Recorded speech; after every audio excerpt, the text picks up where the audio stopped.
poor subwoofer died, but you know what? It's gonna live on as a standalone monitor speaker. Welcome to Hack a Week.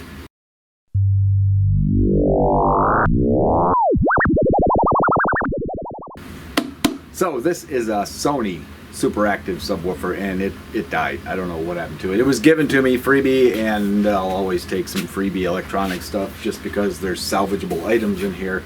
So what I want to do is open this up, tear it down, see how it's built, see if I can use it. Hello phone. So I want to tear it down, see if it's usable as just a standalone speaker cabinet, and while we're in there we'll take a look at what's going on with the crossover and the amplifier and some other goodies. Let's tear into it. Look at that thing. It looks like it's just absorbing all wavelengths of light. It's like a black void sitting there on my workbench. This is okay. Flip it out this way. And this panel looks like these are probably just going to pull out the casters. Yeah, this panel's going to come off.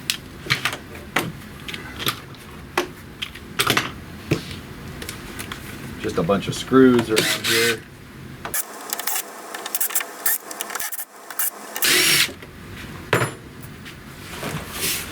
What's inside?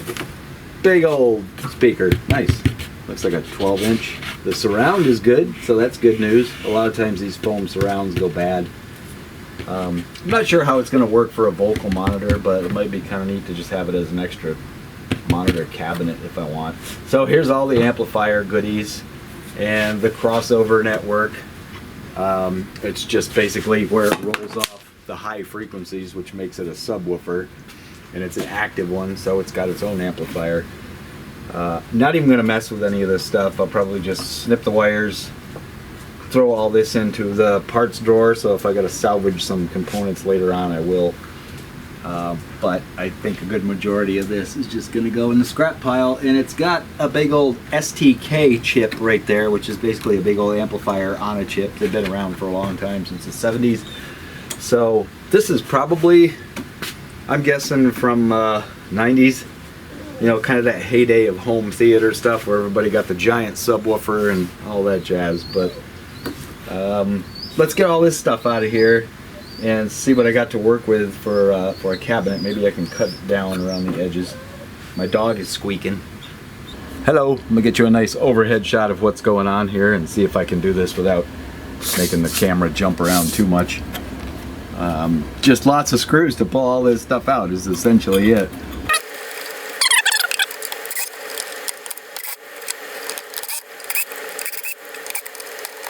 Just a quick side note here, something Sony always did on their electronics is this. If it's a screw that matters to take something apart, there's this little double arrow pointing to it. So it kind of helps you weed through all the screws in some bigger component where there's screws everywhere, and if you want to take a board off, those little arrows are going to tell you these are the ones to remove me from the assembly.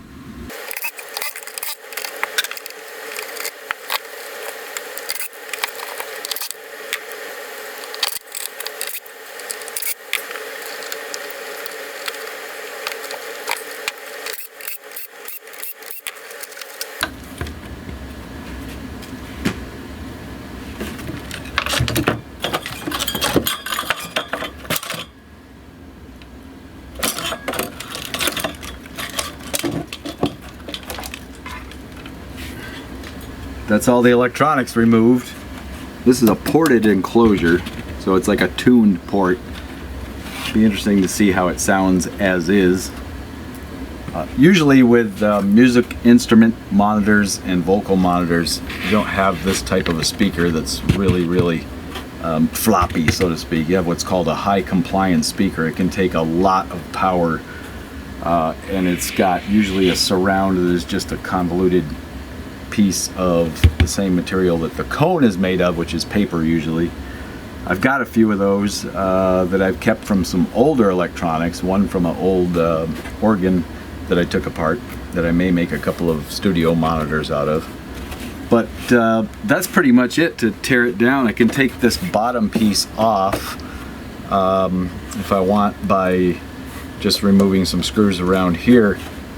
But you could just leave it as it is, put the wheels back on, flip it upside down. The sound kind of came out here and it went out through these ports. There's 8 ports. There's 2 on each side. So when it's upside down and for home theater stuff, that's ideal. You've already got kind of a passive crossover built in right here because of the way the sound is going down into this chamber and then out through the sides.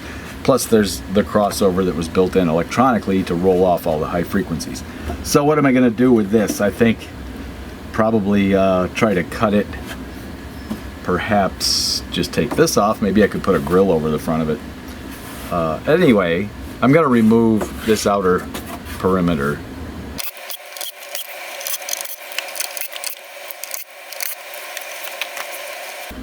Removing the screws on those little grill covers doesn't do a whole lot.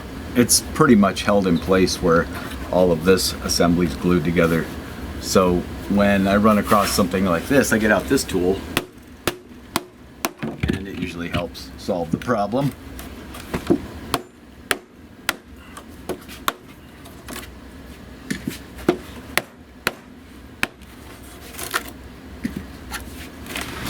Whoa, hang on.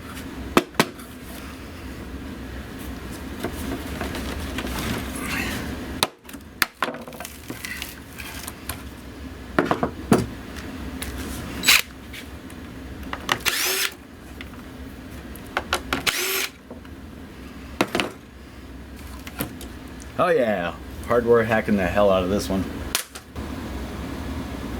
So if I'm going to use this as like a studio monitor, I need to install a 1/4 inch mono jack somewhere, connect it to this. I could do it on this panel that's left over here, I suppose. There's already holes drilled. I mean, why not just take advantage of the fact that they're already there. Stand it up on its side, something like that. Or I could just ignore that whole thing, set it where this is the bottom, pull the speaker out, take this wire, run it to the back, put a jack on the back of the cabinet. Might try that. But I think for starters what we'll do is we'll just wire up a 1/4 inch jack to this, hook it up to my PA, and see what it sounds like. Maybe run a guitar through it, run some vocals through it, crank it up and see what it does. It may be too floppy. Let's find out.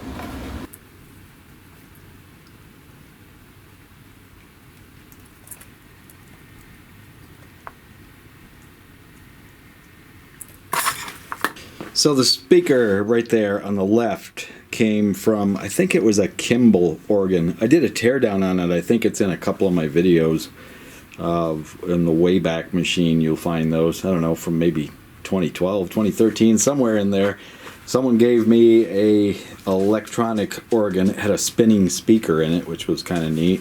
But I tore it all down and salvaged some stuff from it, and I got 2 of these speakers, which are really cool. They're 12 inch and they're high compliant speakers. This is what I was talking about.